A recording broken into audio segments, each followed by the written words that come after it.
वफाकी हुकूमत ने पश्तून तहफ़्फ़ुज़ मूवमेंट पर पाबंदी आयद कर दी। वज़ारत दाखिला ने PTM पर पाबंदी का नोटिफिकेशन जारी कर दिया। वज़ारत दाखिला का कहना है PTM मुल्क में अमन व अमान के लिए ख़तरा है। वफाकी हुकूमत ने पश्तून तहफ़्फ़ुज़ मूवमेंट पर पाबंदी आयद कर दी। वज़ारत दाखिला ने PTM पर पाबंदी का नोटिफिकेशन जारी कर दिया। इसी हवाले से मज़ीद जानेंगे। इस्लामाबाद से ब्यूरो चीफ बेनज़ीर मेहदी हमारे साथ मौजूद हैं। बेनज़ीर, बताइएगा, PTM में अमन व अमान के लिए ख़तरा करार दे दिया गया है, तो बताइए क्या तफ़सीलात हैं इस बारे में।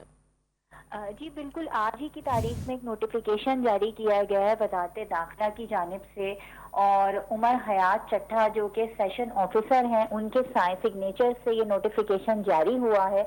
और उन्होंने कहा है कि PTM पख्तून तहफ़्फ़ुज़ मूवमेंट जो है उसके ऊपर पाबंदी आयद कर दी गई है। जैसे हमने देखा कि KPK में और बलूचिस्तान में भी हालात बहुत ज़्यादा ख़राब है, और ख़ासतौर पे KPK में बन्नू में हालात जो है वो किसी भी तरह कंट्रोल में नहीं आ रहे हैं।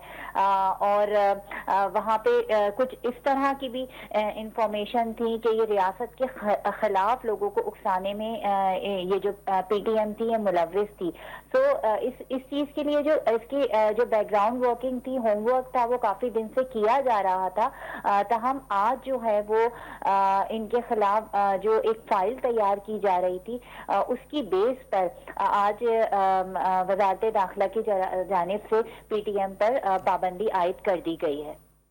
बेनज़ीर, तफ़सीलात आप आगाह कर रही थी, शुक्रिया।